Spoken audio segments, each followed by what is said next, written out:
Hello students, welcome back to our official YouTube channel crack Bengal. দেখো আজকে RRB NTPC graduate লেভেলের যে এক্সামটা হয়ে গেল তার উপর ভিত্তি করে কিছু ইনফরমেশন তোমাদেরকে দেবো। হ্যাঁ, ইনফরমেশনগুলো আমার মন করা নয়, এগুলো অফিসিয়াল ওয়েবসাইটের থেকে কালেক্ট করা তোমাদের ইনফরমেশন দেবো এবং এর ওপর ভিত্তি করে কিন্তু আজকে তোমাদের কাট অফ, একটা কাট অফ নির্ধারণ করতে গিয়ে বেশ কিছু দিকে আমাদেরকে নজর রাখতে হয়। যেরকম ধরো কতজন অ্যাপ্লাই করেছে সেই জোনে। এখন জানো তোমরা যে আরআরবি প্রত্যেকটা জোনে আলাদা আলাদা ক্যান্ডিডেটকে অ্যাপ্লাই করতে দেবে, যে একটা ক্যান্ডিডেট বিভিন্ন জনে অ্যাপ্লাই করতে পারবে না, সেটা তোমরা সকলেই জানো। সেই জন্য বলছি যে ধরো মালদা, ভুবনেশ্বর, চেন্নাই, গুয়াহাটি এবং রাঁচি এবং কলকাতা, এই জোন কটা নিয়ে আজকের আলোচ্য বিষয়। এখানে কতজন পরীক্ষার্থী আবেদন করেছে এবং কতজন উপস্থিত হয়েছে এবং প্রশ্নের ধরন কী ছিল এবং বিভিন্ন ধার তোমাকে দেখতে হচ্ছে, তারপরে কিন্তু তোমার কাট অফটাকে নির্ধারণ করতে হচ্ছে। ঠিক আছে, চলো তার আগে একটা কথা বলে রাখি, এগুলো তো সবে আজকের আলোচ্য বিষয়। তার আগে একটা কথা বলে রাখি যে তোমাদের অ্যান্সার কি কবে প্রকাশিত হবে। অ্যান্সার কিটা আমার মন গড়া বলবো না, চলো রেলের ওপর ডেটা বেস করে আমি তোমাদেরকে অ্যান্সার কিটা কবে আসতে পারে সেটা বলবো। দেখো আগামী দিনে যে এক্সামগুলো হয়ে গেছে, দেখো এলপি 2024-এর যে এক্সামটা হয়ে গেছে, সিবিটি 1-এর কথা বলছি। ঠিক আছে, দেখো 25শে নভেম্বর থেকে 29শে নভেম্বর 2024 সালে পরীক্ষাটা হয়ে গেছে। তারপরে কিন্তু এর দেখো অ্যান্সার কি প্রকাশ কবে করেছে, এর অ্যান্সার কি প্রকাশ করেছে, দাঁড়াও এটাকে একটু ঠিক করে নিই তাহলে বুঝতে সুবিধা হবে। দেখো এর অ্যান্সার কি প্রকাশ হয়েছে কবে না, দেখো 5ই ডিসেম্বর 2024-এ এর অ্যান্সার কি প্রকাশিত হয়েছে। তার মানে বুঝতে পারছো এদের নভেম্বরের 29 তারিখে এক্সাম শেষ হয়ে গেছে, তার 6 দিনের পরই কিন্তু তোমাদের অ্যান্সার কি প্রকাশ হয়ে গেছে। তারপর টেকনিশিয়ান 2024 সালেরটা, যেটা ডিসেম্বরে 30 তারিখে শেষ হয়েছে, সেটা দেখো 6ই জানুয়ারি কিন্তু এর অ্যান্সার কি প্রকাশ হয়ে গেছে। তারপর দেখো আরআরবি জেই যে এক্সামটা হয়েছে, সেটা দেখো ডিসেম্বর 2024 সালে 16 থেকে 18 তারিখ পর্যন্ত চলেছিল। দেখো 18 আর 5-এর 23, অর্থাৎ 5 থেকে 6 দিনের মাথায় আমি বুঝতে পারছি যে সব এক্সামগুলোরই কিন্তু তোমার এরা অ্যান্সার কি প্রকাশ করছে রেলওয়ে বোর্ড। এরপরে দেখো এলপি সিবিটি 2 যে এক্সামটা হলো মে মাসে 2 তারিখ থেকে 6 তারিখ পর্যন্ত এক্সাম ছিল, তোমার অ্যান্সার কি প্রকাশ হয়েছে দেখো 2 দিনের মাথায়। তোমরা এখানে একটা কথাকে বলবে যে দেখো এখানে 2 দিনের মাথায় অ্যান্সারকে দিয়ে দিয়েছে, এখানে হয়তো পরীক্ষার্থী কম ছিল বলে। না, এটা টোটালি কিন্তু তোমার কম্পিউটারাইজ পরীক্ষা হচ্ছে, তাই তো সিবিটি এক্সাম হচ্ছে। এখানে কিন্তু খাতা চেক করার কিছু ব্যাপার নেই, ওদের অ্যান্সার ফরম্যাট আগে থেকেই সব রেডি থাকে। ওরা জাস্ট তোমরা যেরকম টেক্সট বুকে টেস্ট দাও বা যে কোনো টেস্টে তোমরা টেস্ট দাও না কেন মোবাইল অ্যাপে, সেখানে কি করো সঙ্গে সঙ্গে সাবমিট করার পরে কিন্তু তোমাদের অ্যান্সার কি প্রকাশ হয়ে যায়। ওদেরও সেম একই ফরম্যাট, এটা রেলের একটা বড় মানে লেভেলের এক্সাম, এখানে কিন্তু ওদের আরও উন্নত মানের থাকে। তো সঙ্গে সঙ্গেই কিন্তু অ্যান্সার কি এরা প্রকাশিত করতে পারে, কিন্তু তা সত্ত্বেও কিন্তু এরা 2 থেকে 5 দিন টাইম নেয়। তাহলে এবারে বলি যে যে গ্র্যাজুয়েট লেভেলের এক্সামটা কমপ্লিট হয়ে গেল, 24 তারিখে এর শেষ হয়ে গেছে, 5 তারিখ থেকে 24 তারিখ এক্সামটা চললো। তাহলে অ্যান্সার কি কবে প্রকাশিত হবে, অ্যান্সার কি কিন্তু খুব শীঘ্রই প্রকাশিত হয়ে যাবে 5 থেকে 6 দিনের মাথায়। তোমরা মোটামুটিভাবে ধরতে পারো যে এ মাসের মধ্যে অ্যান্সার কি প্রকাশ হয়ে যাবে, না হলে পরের মাসে 1 থেকে 2 তারিখের মধ্যে 100% তোমরা কিন্তু অ্যান্সার কিটা পেয়ে যাবে। ঠিক আছে, তাহলে অ্যান্সার কি সম্পর্কিত কথাটা বলে নিলাম। এরপরে যে কাট অফের ব্যাপার নিয়ে কথাটা বলবো তার আগে বলে রাখি যে প্রত্যেকটা জোনে যে আলোচনাগুলো করব, মানে এখানে থামলে যে জোন কটা দেখলে সেই জোনের টোটাল ক্যান্ডিডেট মানে অ্যাপ্লাই কত হয়েছে। ঠিক আছে, দেখো টোটাল পোস্ট কত ছিল, মানে সব কিছু নিয়ে না 758টা ছিল ভুবনেশ্বরের পোস্ট। ঠিক আছে, চলো তারপরে দেখো ভুবনেশ্বরের একটা ডেটা তোমাদেরকে দিই। ভুবনেশ্বরে দেখো এখানে দেখো বলে দিয়েছে, দেখো এইখানটা একটু ভালো করে তোমরা দেখতে পাচ্ছ নাকি বুঝতে পারছি না, 19/1/2025 তারিখে এরা এটা দিয়েছে রেলওয়ে বোর্ডকে, বলেছে যে কতজন অ্যাপ্লাই হয়েছে গ্র্যাজুয়েট এবং আন্ডার গ্র্যাজুয়েট লেভেলের এনটিপিসি এক্সাম। সেক্ষেত্রে রেলওয়ে বোর্ডের তরফ থেকে একটা রিপ্লাই এসছে, বলেছে দেখো এটা এনটিপিসি গ্র্যাজুয়েট লেভেল এটা দেখতে পাচ্ছ, এখানে অ্যাপ্লাই হয়েছে দেখো 9,57,614 জন অ্যাপ্লাই করেছে। ঠিক আছে, দেখো এই 9,57,614 তোমার 57,000, মানে এটা ভ্যালিড, অবশ্যই ভ্যালিড অ্যাপ্লিকেশন, ঠিক আছে, এটা ভ্যালিড, এটা মানে যে টোটাল অ্যাপ্লাই করেছে সেটা বলছে না, টোটাল ভ্যালিড অ্যাপ্লিকেশন বলছে, ঠিক আছে, মানে এগুলো ভ্যালিড হয়েছে, এরা পরীক্ষার জন্য বসার জন্য উপযুক্ত। এরপরে এতজন যে মানে অ্যাপ্লাই হয়েছে মানে এক্সাম দিতে যাবে তার কোনো মানে নেই। যে কোনো এক্সাম তুমি ধরে রাখো না কেন, রেলের বা যে কোনো গভর্নমেন্টের এক্সাম সাধারণত খুব বেশি হলে 55 থেকে 60% কিন্তু উপস্থিত থাকতে পারে, তার বেশি কিন্তু উপস্থিত থাকে না, সে সব ধরনের এক্সাম হোক।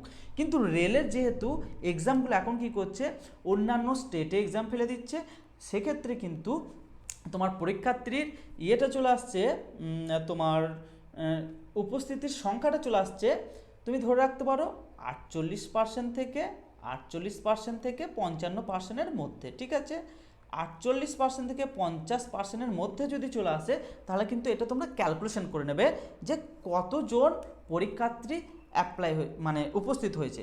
এবারে অনেক আছে যে ফার্স্ট অ্যাটেম্প, সেকেন্ড অ্যাটেম্প এরকম আছে, অনেক সিরিয়াস ক্যান্ডিডেট থাকে না, ঠিক আছে, যে সবাই পরীক্ষা দিতে যাচ্ছে, মানে তুমি নিজে ভাবো, তুমি নিজে যে ভিডিওটা দেখছো নিজে একদম অনেস্টভাবে ভাবো যে যে কথাগুলো বলছি সেই কথাগুলো তোমার সাথে মিলছে কিনা।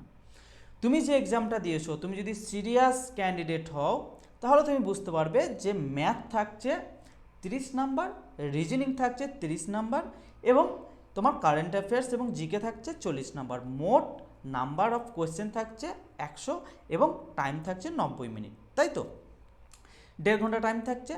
এবারে তোমার ম্যাথটা তাও মোটামুটি মডারেট টু হাই ছিল, রিজনিংও সেম, যদি রিজনিং তুমি খুব ভালোভাবে প্র্যাকটিস করে যাও তাহলে আমি বলছি তুমি এভারেজ 25টা করে আসবে, তার থেকে বেশি তুমি যদি করে আসো, যখন অ্যান্সার কিটে দেবে তোমার চোখের সামনে বুঝতে পারবে যে হ্যাঁ আমি তো 30টাই করে এসেছি, অনেক ক্যান্ডিডেট আছে 30-30ই করে আসে, অ্যাভারেজ স্টুডেন্টের জন্য বলছি, ঠিক আছে, এটা আমি কাট অফটা যেহেতু সব কিছু মিলিয়ে মিশিয়ে হয়, 25টা করে আসলে এরপরে তোমার ম্যাথ ম্যাথ 30 থাকছে, 30-এর মধ্যে এখানেও তুমি 25 ধরে রাখতে পারো, 25 থেকে 27 ধরে রাখতে পারো।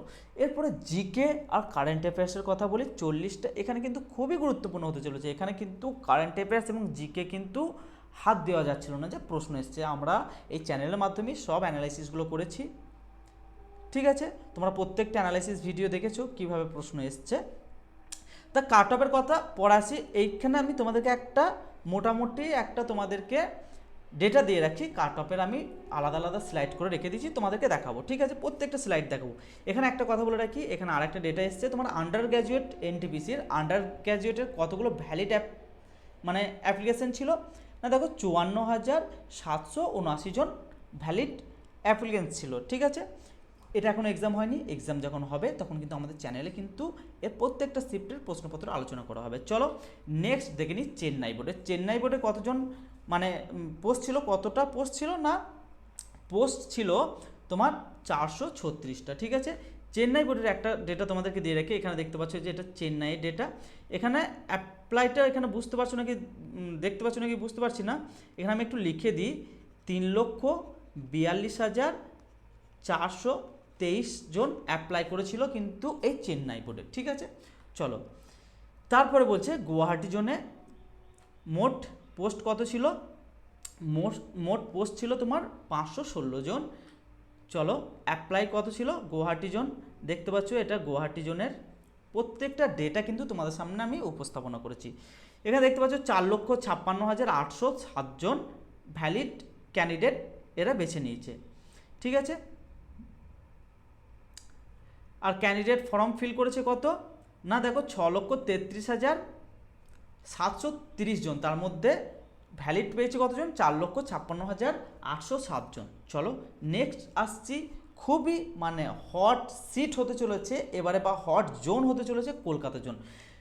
মানে টোটাল নাম্বার অফ পোস্ট কত ছিল, টোটাল নাম্বার অফ পোস্ট ছিল 1382, ঠিক আছে। 1382-র দেখো এটা কতজন অ্যাপ্লাই তোমরা মানে কতজন ক্যান্ডিডেটকে CBT 2 এর জন্য ডাকবে না, 1382 গণিত 15 গুণ ডাকবে এরা, ঠিক আছে। এতজন কিন্তু ডাক পাবে CBT 2 এর জন্য। এবারে এখানে বলি যে অ্যাপ্লাই মানে ভ্যালিড অ্যাপ্লিকেশনের সংখ্যা কত, দেখো এখানে ভ্যালিড অ্যাপ্লিকেশনের সংখ্যা হচ্ছে 10,27,983 জন, ঠিক আছে, এগুলো আমার মন গড়া কথা নয়, এখানে তোমরা দেখতে পাচ্ছ তোমরা সবাই কিন্তু এখানে যথেষ্ট বুদ্ধিসম্পন্ন ছাত্রছাত্রী, তোমরা সবাই দেখতে পাচ্ছ যে এখানে আরআরবি বোর্ড এখানে রিপ্লাই দিয়েছে কি যে টোটাল 10,27,983 জন অ্যাপ্লিকেন্ট ছিল আরআরবি কলকাতাতে। ঠিক আছে, চলো নেক্সট যাচ্ছি মালদা। চলো মালদা জোনের এখানে সেরকম ডেটা একটা খুব একটা পাইনি কো, এখানে দেখো পোস্ট অনুযায়ী তোমাকে এখানে একটা কাট অফ দেখতে হবে না। টোটাল পোস্ট কত ছিল না 198টি পোস্ট ছিল এবং রাঁচির ছিল 322টি পোস্ট। এরপরে তোমাদেরকে এক্সপেক্টেড কাট অফের কথাই বলে আসি। ঠিক আছে, দেখো তোমাকে কি বললাম যে যে কোনো এক্সামই হোক না কেন মোটামুটিভাবে তুমি ধরে রাখতে পারো 45 বা 48% থেকে 55 বা 60% উপস্থিত হয়, তার বেশি কিন্তু হয় না। এখানে তোমাদের সামনে যে ডেটাগুলো আমি উপস্থাপনা করলাম এখান থেকে তোমরা একদম ভালোভাবে ধারণা করতে পারবে যে কাট অফটা কত যেতে পারে। ঠিক আছে, মালদা জোনের জেনারেল কাট অফ যেতে পারে দেখো +2-3 কম বেশি হতেই পারে, তবে এটা আমি খুবই অ্যানালাইসিস করে এই কাট অফগুলো বলছি। ঠিক আছে, ভালো করে দেখবে। দেখো জেনারেল হতে পারে 70 থেকে 74, ওবিসি হতে পারে 63 থেকে 68, ইডাব্লিউএস হতে পারে 60 থেকে 64, এসি হতে পারে 65 থেকে 69 এবং এসটি হতে পারে 60 থেকে 64। দেখো এখানে এক্স সার্ভিসম্যানটা আমি তুলিনি কেন, এক্স সার্ভিসম্যান এই এসটিরও হাফ হবে কিন্তু কাট অফ। ঠিক আছে, চলো নেক্সট জোন দেখে নিই, কলকাতা জোন, যেটা বললাম যে একদম হট জোন হতে চলেছে। দেখো এখানে তুমি বলতে পারো যে 70 থেকে 74, এখানে দেখো আমি ফুল ডেটাটাকে নিয়েছি এবং টোটাল নাম্বার অফ পোস্ট অনুযায়ী কিন্তু মালদার সাথে আমি কলকাতার কাট অফটা অনেকটা সিমিলার করেছি। ঠিক আছে, চলো এরপরে কলকাতার কাট অফটাকে তোমরা দেখো 70 থেকে 74 কিন্তু এক্সপেক্টেড কাট অফ হতে পারে। ওবিসি কত হতে পারে না তোমার 65 থেকে 68, ইডাব্লিউএস 62 থেকে তোমার 65 হতে পারে, এসসি হতে পারে 58 থেকে 60 এবং এসটি হতে পারে তোমার 55 থেকে 58। সবসময় বলছি যে তোমরা কি করবে না +-2 করে নেবে। ঠিক আছে, +-2 করে নেবে এখান থেকে। এবারে দেখো বিভিন্ন জোনের কাট অফ তো বলা সম্ভব নয়, এটা একটু মনটাকে সান্ত্বনা দেওয়ার জন্য বলা, কিন্তু এর থেকে বেশি হবে না, এটা খুবই অ্যানালাইসিস করে বানানো। তোমরা নিজেরাই ডেটাগুলো থেকে দেখবে যে হ্যাঁ তোমাদের সামনে ডেটাগুলোকে উপস্থাপনা করেছি। তারপরে গুয়াহাটি জোনের হতে পারে কত, দেখো গুয়াহাটি জোনের হতে পারে 68 থেকে 72, জেনারেল আছে, ওবিসি আছে 62 থেকে 66, ইডাব্লিউএস হচ্ছে 58 থেকে 62 এবং এসসি হচ্ছে 55 থেকে 58 এবং এসটি হচ্ছে 50 থেকে 53। তারপরে দেখো ভুবনেশ্বরের কত হতে পারে, ভুবনেশ্বরের দেখো এখানে ভুবনেশ্বরের কাট অফটা কিন্তু মানে যারা ভাবছো যে খুবই কম হয়ে গেল, না এর মধ্যে থাকলেই কিন্তু তোমরা ডাক পেয়ে যাবে। ঠিক আছে, 62 থেকে তোমার 66, ওবিসি হতে পারে কত না 58 থেকে 62, ইডাব্লিউএস হতে পারে কত না 55 থেকে 59, এসসি হতে পারে 52 থেকে 56, আর এসটি যারা 50 থেকে 54-এর মধ্যে আছো তারা কিন্তু নিশ্চিন্তে সিবিটি 2 এর জন্য প্রিপারেশন নিয়ে নাও। চেন্নাই দেখো চেন্নাইয়েরটা দেখো একটু তোমরা 62 থেকে 66, এটাকে একটু দেখে নেবার পরে ফালতু টাইম ওয়েস্ট করছি না। আর যারা ভাবছো যে এক্স সার্ভিসম্যানের জন্য, এক্স সার্ভিসম্যানের তোমরা কি করতে পারো না যারা 30 থেকে 35-এর মধ্যে পাচ্ছ তারা কিন্তু সবাই সিবিটি 2 এর জন্য, সে যে কোনো জোনই হোক না কেন তারা কিন্তু সিবিটি 2 এর জন্য একদম প্রস্তুতি নিতে শুরু করো। ঠিক আছে, চলো আজকের আলোচ্য বিষয় এটাই ছিল। যদি ভালো লাগে ভিডিওটা তাহলে অবশ্যই লাইক, শেয়ার এবং কমেন্ট করতে ভুলো না, এবং তোমাদের মতামতগুলো অবশ্যই কমেন্ট সেকশনে জানাবে এবং আমাদের কমেন্ট সেকশন খোলা থাকছে। তোমাদেরকে প্রত্যেকটা ডেটা কিন্তু আমি দেখো বলে দিলাম যে কতজন মানে ক্যান্ডিডেট অ্যাপ্লাই করেছে এবং কত পোস্ট ছিল। ঠিক আছে, সেই জোনে সেই অনুযায়ী কিন্তু তোমাদেরকে কাট অফগুলো আমি বললাম। ঠিক আছে, আর এগুলো কিন্তু আমার একটাও মন গড়া কথা নয়, তোমাদেরকে বারবার করে বলছি যে এগুলো কিন্তু আমাদের একটাও মন গড়া কথা নয়, এগুলো টোটালি অফিসিয়াল ওয়েবসাইটের উপর ভিত্তি করে এই কথাগুলো আমি কিন্তু বললাম।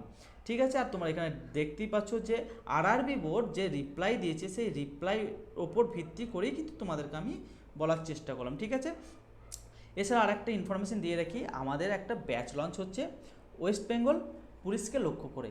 এই ব্যাচের মধ্যে তোমরা কি পেয়ে যাচ্ছ না 15 বছরের প্রিভিয়াস ইয়ারের টোটাল সলিউশন পেয়ে যাচ্ছ, সেটা এসআইয়ের এক্সামই হয়েছে না কেন বা তোমার আবগারি দপ্তর তুমি ফায়ার বলো না কেন, কলকাতা পুলিশ এবং West Bengal police, lady constable এবং মেল বোথ বলছি, সব কিছু মিলিয়ে মিশিয়ে যে 15 বছরের এক্সাম হয়েছে ওয়েস্ট বেঙ্গল পুলিশের, সব প্রশ্নগুলোর কিন্তু সমাধান তোমরা পেয়ে যাবে এই ব্যাচের মধ্যে। ঠিক আছে, ব্যাচটা কিন্তু খুবই সুন্দর হতে চলেছে। তোমরা ব্যাচের ইনফরমেশান কিন্তু আগে যে অ্যানালাইসিস ভিডিও করেছি সেখানে কিন্তু বারবার বলেছি, আজকাল এখানে কিন্তু আমি সেটা বললাম না, ছোট্ট একটা ইনফরমেশান দিয়ে রাখলাম।